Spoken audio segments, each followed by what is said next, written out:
diciembre del 2019. ¿Qué tal? Muy buenos días y bienvenidos a su programa Contacto Directo. Empezamos revisando quiénes son hoy nuestros invitados. Nos acompañarán Yanín Cruz, asambleísta de Creo por Loja. La bancada de Creo, con el apoyo de otras bancadas, pide un juicio político para la presidenta del CNE, Diana Atamaín, por incumplimiento de funciones al desacatar fallos del Tribunal Contencioso Electoral y omitir la auditoría a la plataforma informática del CNE. Lo vamos a conversar. También estará con nosotros Jimmy Candela, asambleísta por Santa Elena e integrante del BIN, presidente además de la Comisión de Educación en la Asamblea. La Proforma 2020 incluye recortes a educación, una de las prioridades estatales, mientras crecen asignaciones en gastos corrientes de personal y servicio de la deuda pública. Lo analizamos. Y además estará Rafael Guerrero, presidente de la Federación Nacional de Cámaras de Agricultura. El gobierno y las bancadas legislativas afirman que vuelven los ojos al agro. En el proyecto de urgencia económica, los agricultores están pidiendo más competitividad, una rebaja en tributos en los costos de bienes, de capital, del agua, de la energía y la seguridad. Lo conversamos también. La Asamblea Nacional ha presentado observaciones a la Proforma 2020 y, de acuerdo al artículo 295 de la Constitución, el Ejecutivo puede acatarlas o desacatarlas. Alfredo, buenos días, ¿cómo te va? Muy bien, Estefi, buenos días, buen día a todos. El presidencialismo reforzado, que consagra la Constitución en su artículo 295, inciso segundo, dispone, en caso de observación a la Proforma por la Asamblea, la función ejecutiva en 10 días podrá aceptar dicha observación y enviar una nueva propuesta o ratificarse en su propuesta original. La Asamblea en los 10 días siguientes podrá ratificar sus observaciones en un solo debate con el voto de 2/3 de sus integrantes. De lo contrario, entrarán en vigencia la programación cuatrianual o proforma enviadas por el Ejecutivo. A simple vista, este artículo es un aguamanil, pues de no reunirse los 90 votos para la insistencia, solo queda constancia de que la Asamblea no estuvo de acuerdo. En síntesis, las observaciones devienen un saludo a la bandera. Mucho se ha oído la cantaleta partidocrática contra el hiperpresidencialismo, pero omitieron los candidatos presidenciales ofrecer el único remedio a este mal histórico de los grandes líderes nacionales. Desde Flores hasta Correa, pasando por García Moreno, Eloy Alfaro y Velasco Ibarra, que han tenido su propia constitución y algunos no solo una. La astucia del gato pardo para quedarse con la mayoría del bloque de Alianza País se basó en que no se tocan las llamadas conquistas de Montecristi, con la única excepción que confirma la regla de que la consulta popular diminuta, que solo eliminó la reelección de por vida, pero se mantienen las reglas básicas electorales, económicas y políticas del hiperpresidencialismo correísta. Todo parece indicar entonces que les gustan mucho a la oposición del aguamanil, si es que llega al poder. Todo cambia, pero nada cambia. En la República de papel, en oposición se vocifera contra ciertos abusos del poder para alcanzarlo, pero cuando se llega, se los refina a esos abusos. Recuerden al alfarismo y al placismo que lo sucedió con la misma Constitución y estabilidad. Todo cambia, pero nada cambia, si no cambia la Constitución. La actualidad, los protagonistas, el análisis y la información en Contacto Directo.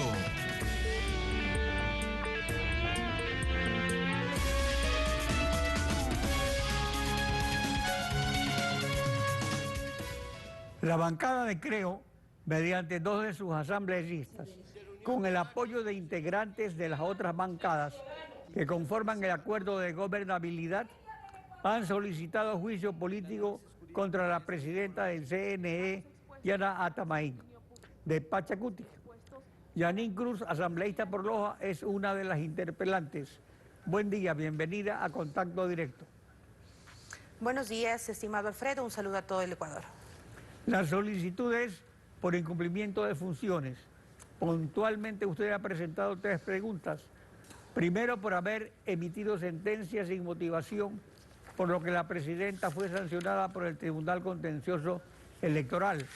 Por las elecciones de Los Ríos, el TCE en su sentencia habla de haber adelantado resultados, es decir, hechos consumados. El adelanto de resultados favoreció al PSC y perjudicó a Creo. Bueno, primero quiero señalar al país que no podemos seguirle engañando frente a la negligencia de ciertos funcionarios públicos. Es por eso que la responsabilidad política de la Asamblea Nacional nos lleva a tomar una decisión de pedir la censura de una de las figuras del Consejo Nacional Electoral, como es la presidenta Diana Tamaín. No solamente por estas causales, sino porque en nuestras manos tenemos documento de las sentencias del Tribunal Contencioso Electoral que sanciona a la señora Tamaín por incumplimiento. Y uno de los casos que usted hace referencia es el haber emitido una resolución sin motivación, en este caso faltándole a la Constitución claramente en el artículo 76, literal L, donde todo funcionario público en este caso tiene que emitir una resolución con fundamento. Adicional a esto, es por no obedecer a las denuncias presentadas de 2 de sus consejeros, como es el señor Pita y Verde Soto, que ya le advertía de algunas anomalías en el sistema, en este caso informático. Y hoy, uno de los hechos que también se extendió a este juicio político es por la responsabilidad de la presidenta. A ver, pero vamos caso por caso. Respecto a las elecciones de Los Ríos, su desacato al TCE, ¿en qué consistió?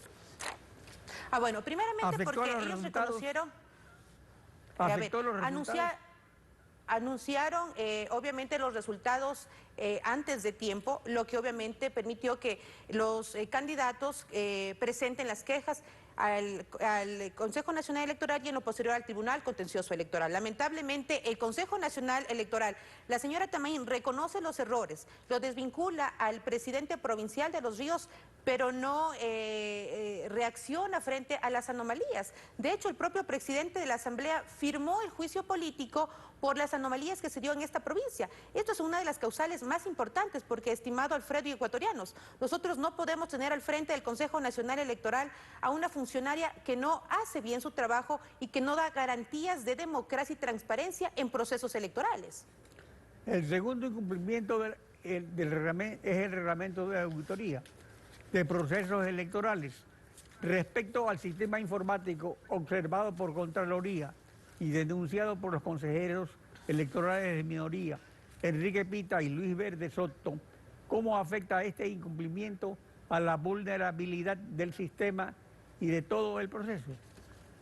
Dentro del Código de la Democracia, en el artículo 32, numeral 6, la presidenta o presidente es responsable de todos los actos administrativos, pero evidentemente cuando tenemos claro que el director de procesos electorales es el señor Loyo, que no tenía las garantías ni la transparencia para demostrar eficacia en esa institución, entendemos que la omisión por parte de la presidenta lleva justamente a desatar este sinnúmero obviamente de anomalías. Que 2 consejeros en el pleno del Consejo Nacional Electoral le digan: presidenta, hay un fallo en el sistema, hay una auditoría, hay un informe de Contraloría, y se inmute, y el silencio de la señora Tamaín demuestra la negligencia, pues una de las causales firmes para pedirle en este caso que dé un paso al costado y que permita que personas con mucha más capacidad y responsabilidad de estos procesos democráticos puedan darle la cara al país. Así que son situaciones muy complicadas. Lo que no entendemos aún, yo creo que los ecuatorianos, es que el Consejo Nacional Electoral es una institución no solamente que sirva para sacar el certificado de votación,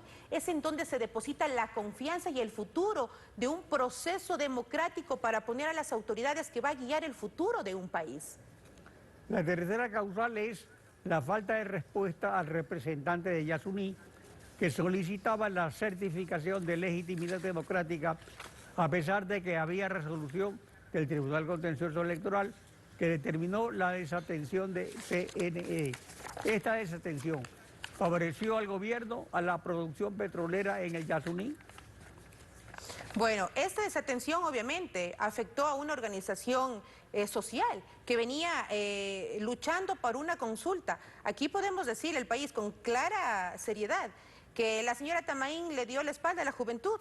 Y en este sentido quiero decirle que boicoteó reiteradamente es una consulta legítima para la organización Yasuní. Y es importante la resolución del Tribunal Contencioso Electoral porque claramente señala que no respondió la presidenta del Consejo Nacional Electoral a un pedido del representante Yasuní. ¿Sabe cuántas quejas hoy tiene la señora Tamaín en el Tribunal Contencioso Electoral? Nada más y nada menos que 5 quejas. Es decir, la sociedad civil está diciéndole de que esta presidenta no cumple con la garantía para llevar procesos transparentes. Esta es una causal que determina la irresponsabilidad y la falta de cumplimiento de la Constitución y del Código de la Democracia. Las reformas electorales están conectadas con esta interpelación y están a punto de aprobarse esta semana en el Pleno. Dejan intocado el método de Hong que favorece al PSC y Creo y la responsabilidad de los candidatos en los gastos de campaña a quienes les deja el escudo protector de los partidos. Bueno, es nuestra responsabilidad recoger y ampliar, obviamente, las diferentes propuestas de todos los sectores. Más allá de la línea política, estimado Alfredo, me parece que es importante que en esta reforma existan parámetros mucho más importantes para poder cuidar quiénes son los aportantes, en este caso, a las candidaturas. Segundo, el poder equilibrar la asignación de escaños para una participación de género. Y tercero, algo que me parece indispensable, el cambiar la fórmula del método de Hunt al método de Wester. Usted tiene claro que los diferentes procesos anteriores han demostrado anomalías y claro, el Código de la Democracia tiene que apuntalar a eso, a decir justamente a los ecuatorianos que los procesos tienen que ser transparentes, legales y claro, dentro de la democracia entendemos que hay obviamente intereses de todos los sectores y nosotros como Asamblea Nacional hemos recogido la mayoría de insumos de todos los sectores, esto para dejar un precedente a futuro, al tiempo venidero. Respecto a los métodos, lo mejor es eliminarlos, establecer, por ejemplo, la elección por distritos binominales, de tal forma que se elija un hombre y una mujer, y no solamente que se les dé a las mujeres una limosna en las listas, donde siempre las ubican como les conviene a los hombres.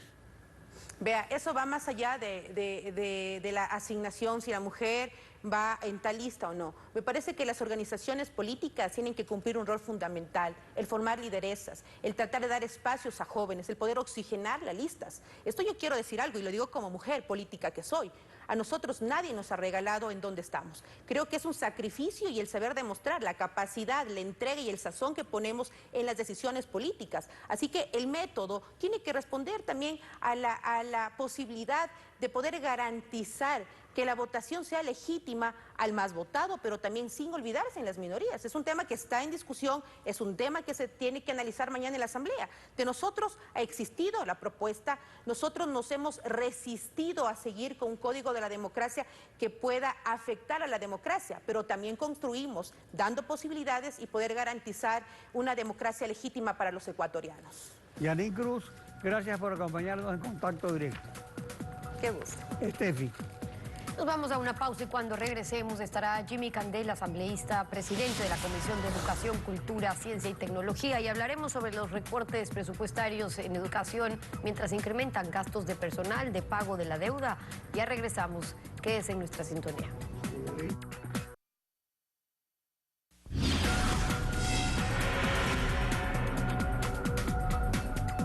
Jimmy Candela, asambleísta de la bancada del BIN, presidente de la Comisión de Educación. Bienvenido a Contacto Directo. Sí, buenos días, Estefi. Un honor estar una vez más en Ecuavisa. Buenos días también. El Ministerio de Finanzas está revisando las 17 observaciones que ha enviado la Asamblea sobre la proforma presupuestaria para el 2020. En cuanto a educación, ¿qué es lo que le están pidiendo concretamente al gobierno?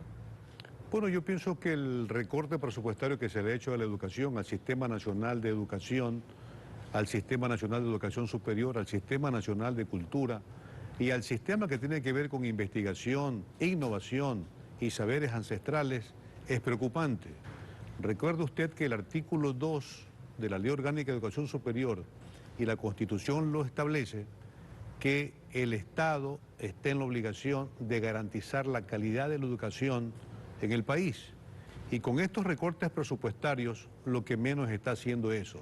Lo que convierte para mí en un hecho inconstitucional e ilegal, porque definitivamente dice la Constitución en una disposición transitoria, la disposición transitoria octava, que el 0.5% del Producto Interno Bruto será para incrementar la educación y el bachillerato y la educación media. Ahora, sobre ese punto, ¿han podido revisar que sería ahora que no se cumple o ese incremento del 0.5% no se lo ha venido cumpliendo? Es decir, sí en papel, con las distintas formas de presentarlo según como lo quieran presentar, pero si en la práctica se cumple. Decía, ¿han podido revisar en la comisión cómo están esos cumplimientos en función de lo que ordena la Constitución para destinar a educación? Y pregunto porque allí está la fiscalización, no solamente en los números, sino en saber cómo se han venido invirtiendo esos fondos. Criticaron, por ejemplo, las escuelas del Minerio, que era mejor volver a los modelos de escuelas donde los chicos no tengan que viajar largas distancias para ir a estudiar,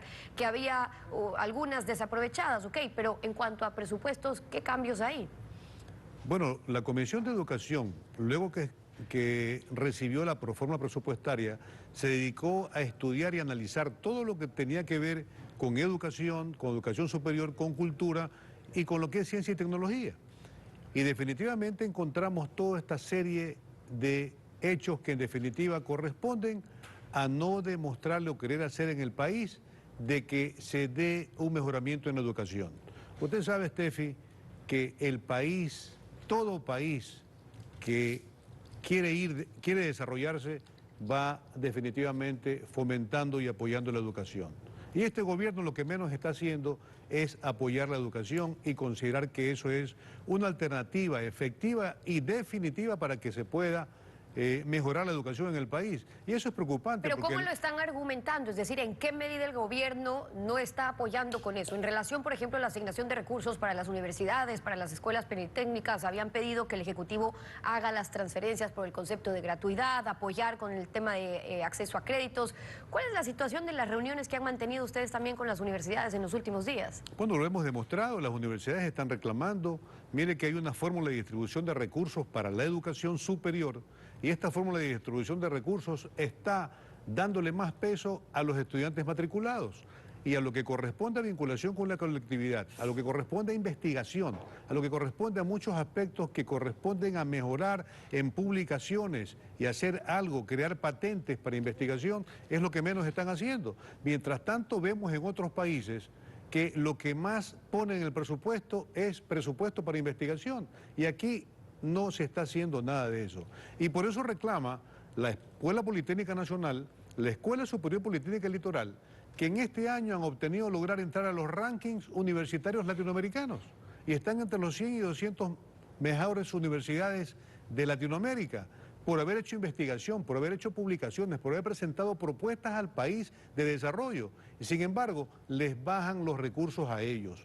Y eso no puede aceptarse, debe de corregirse, y eso se lo dijimos a la Comisión de Desarrollo Económico en un informe clarísimo que tenía que ver con el recorte de la cultura, con lo que tiene que ver con una disposición clarísima de que cada año debe de darse un presupuesto para la investigación, para la innovación, para las becas. Ahora, ante y de eso no hay nada peor para los institutos, Ante todos estos requerimientos, la respuesta del gobierno también es, bueno, piden más, pero eso supone mantener o aumentar los ingresos del gobierno, que por otro lado tampoco varios sectores están de acuerdo. Entonces, ¿es tan así o qué alternativas se han planteado, sobre todo cuando estamos hablando de salud, educación y seguridad? Bueno, esto sí es preocupante, porque sin embargo nos imponen más impuestos, pero sin embargo no hay un compromiso de mejorar las instituciones del Estado, las empresas públicas del Estado. Cada día se observan noticias clarísimas sobre escándalos que ocurren en el Seguro Social, en las empresas públicas del Estado. ¿Cómo puede ser que todavía Cenetel, una empresa pública del Estado, mantenga 6.000 u 8.000 trabajadores y tiene en su balance anual baja producción o no es negocio? Pero sin embargo, Claro y Movistar, que tienen 3.500 trabajadores, son las mejores empresas que tiene el país. Ese es un reflejo claro y lo saben desde hace un año. ¿Usted sabe si han hecho algo al respecto? sigue siendo una empresa que es una carga para el Estado, Ahora, cuando de ahí podrían recuperarse muchos recursos para el presupuesto y cumplir con el mejoramiento del país. La solución que se anuncia es, bueno, que vamos a vender, pero en la proforma del gobierno esperan para el próximo año esos 2.000 millones de dólares que están incluyendo producto de la concesión de la Administración de Bienes Públicos, vender activos. Pero, ¿qué pasa si eso no se llega a concretar? Primero, ¿estarían en riesgo otras obligaciones? Porque tampoco se trata de vender por vender. Eso es pan para hoy, hambre para mañana. Cuando venden como sea, con tal de recibir algo hoy, perjudicando al Estado en la posibilidad de venderlo bien mañana. Bueno, eso es preocupante, porque ¿qué es lo que pide el país? ¿Qué es lo que se ha establecido? Y fue una coincidencia en la Asamblea Nacional. Pedirle optimización en el manejo de las empresas del Estado al gobierno nacional.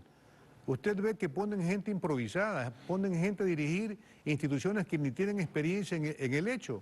Y lo que van a hacer, y usted ve escándalos permanentes. Y de eso quisiéramos nosotros, y le pedimos en esta parte que corresponde a la educación, que nos sentemos a hacer una reforma estructural que permita que la educación sea considerada como uno de los imperativos para el desarrollo del país. Pero no solo en educación, sino el tema de qué se hace con las empresas públicas y de la optimización. Suena ya a cuento viejo, porque venimos hablando de eso, además con cada cambio de administración, y en nuestro caso que llevamos tantos años en periodismo, es como repetir el cuento sobre lo que hay que hacer, pero luego cuando se plantea, ok, las reformas necesarias para que en efecto eso se llegue a dar. Por ejemplo, ustedes ahora le están planteando al Ejecutivo que haga un plan de contingencia ante el riesgo de que no se concrete el ingreso de esos 2.000 millones de dólares. Luego, se podrían generar otros ingresos con esa optimización, pero ¿cómo se la va a hacer? Porque si les toma otro año el evaluar, auditar, investigar cómo se deberían hacer esos procesos, pues hasta eso hay un cambio de gobierno y otra vez las nuevas ideas para empezar de cero. Bueno, yo pienso que esto es preocupante y debe tomarlo muy en consideración el gobierno nacional. No es posible que se siga improvisando y eso no le es una buena respuesta para el país. Yo sí considero que debe de tratarse con mayor amplitud. Vea, en la mesa de fiscalización estamos tratando denuncias de SELEC, denuncias de CENEL, que tienen que ver con el mal manejo de sus instituciones. Yo les he pedido que nos entreguen, si es que ellos quieren reformar la ley orgánica de empresas públicas, en la que existe algún candado que les impida poder trabajar y no hacer todo que no depende del gerente general de las empresas públicas. Y ellos dicen que, y pregunto bien, y no tienen hecho ni el reglamento, Steffi. Y la ley de empresas públicas tiene 2, 3, 4 años o 5 años.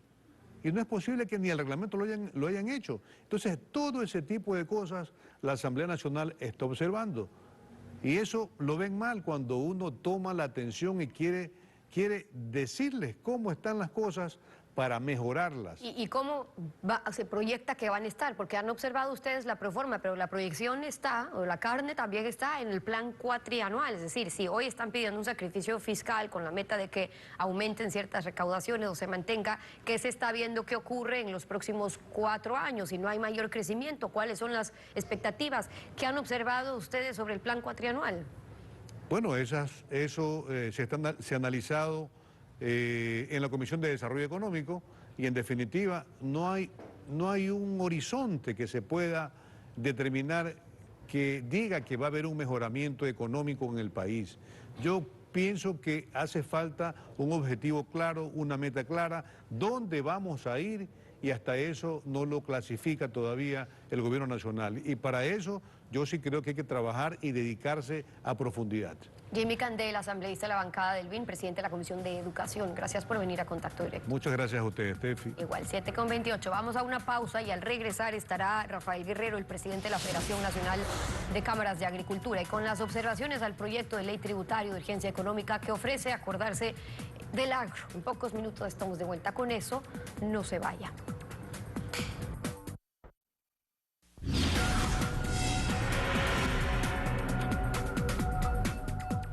En el tratamiento al proyecto tributario urgente, el gobierno y todas las bancadas coinciden en apoyar al agro, base de la seguridad alimentaria y de las exportaciones no petroleras, que además, por tener desde siempre un régimen laboral flexible y una producción bendecida por la Pachamama con más cosechas que los países de 4 estaciones, hacen del Ecuador un exportador neto.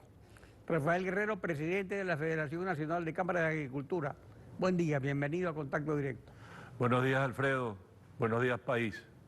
En el aspecto tributario, los agricultores piden eliminación del IVA y del impuesto a la salida de divisas para bienes de capital, el diésel agropecuario también y la eliminación del IVA y aranceles para vehículos de trabajo agrícola. ¿Esto no incluye el proyecto urgente? ¿Está excluido? Es terrible lo que está pasando. Les voy a pasar a contar exactamente qué es lo que le ha tocado al sector del agroecuatoriano. Un país, a Ecuador, un país que es privilegiado con las tierras que tiene, con el agua que tiene, que se pierde en el océano y sin embargo prácticamente está quebrado el agroecuatoriano. La eliminación del IVA es lo que estamos nosotros solicitando claramente. Sin embargo, ¿qué es lo que han presentado el gobierno a la Asamblea? Y lo voy a pasar a explicar rápidamente. En el punto 4 dice: por una sola única vez se establece la reducción del 10% del impuesto a la renta a pagarse en el ejercicio fiscal 2019 para las provincias de Imbabura, Bolívar, Chimborazo, Tungurahua, Cotopaxi y Cañar, el 10%.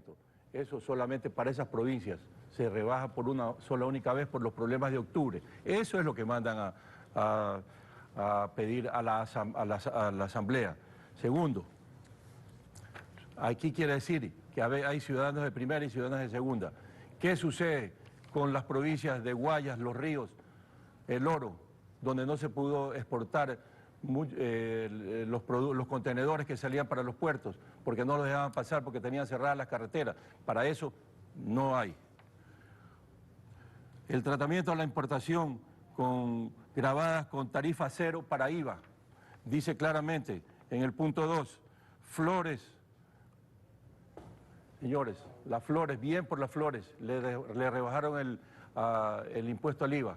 Perfecto, muy bien. ¿Y por qué no se pudo juntar para todo el sector agropecuario? Esto, Alfredo, prácticamente es de corte regionalista, por favor.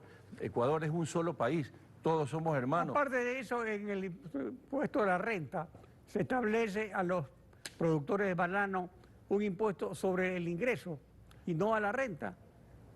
¿Cómo se justifica esto si eso es ilegal? Es una de las pequeñas cosas buenas que han puesto en este proyecto que se está elaborando. Sin embargo, ya había eso, no es la primera vez. También se le ha puesto el impuesto único para todo el sector agropecuario. Perfecto. El pequeño y mediano agricultor, señores, no paga impuestos, no tiene contabilidad, tienen que ir por otro lado. Aquí tiene que haber una decisión política del gobierno, que es la que tiene que ejecutar todo esto, señores. El tema grave aquí es los costos de producción, no se ataca la raíz del problema. Pero precisamente ahí están los aranceles, el IVA y la salida de divisas por las importaciones de bienes de capital. O sea, si eso favorece al país, ¿por qué se le impone tributos? Definitivamente que sí, pero ahí es donde estamos diciendo: el Ecuador no puede exportar prácticamente nada a excepción de lo que ya está haciendo, y sin embargo, Ecuador exporta, por ser un país como es, 11.000 millones de dólares fuera. Es la cantidad que está exportando actualmente. ¿Sabe cuánto es el costo o lo que se le da al Ministerio de Agricultura para poder ayudar al pequeño agricultor y mediano agricultor? 240 millones de dólares. Aquí tenemos que atacar, son los costos de producción. ¿Por qué en el Perú es mucho más barato? El producir arroz en el Perú cuesta menos del 60% de lo que cuesta aquí en la costa ecuatoriana. No se puede seguir, tenemos que atacar a esos problemas. Ahora, además de los costos de producción, tienen el problema de la inseguridad reinante. Piden liberación de impuestos para importación de armas para agricultores. ¿En qué se basan? El gobierno afirma que los gastos en seguridad son prioritarios. Pero ¿No están atendidos? Pero serán en las ciudades. Ustedes están viendo permanentemente la cantidad de denuncias de asalto, robo, abigeato que existe en todo el agroecuatoriano. nadie es ciego. La señora ministra dice permanentemente que ella está actuando con toda la policía contra los delincuentes. Los delincuentes utilizan armas pesadas.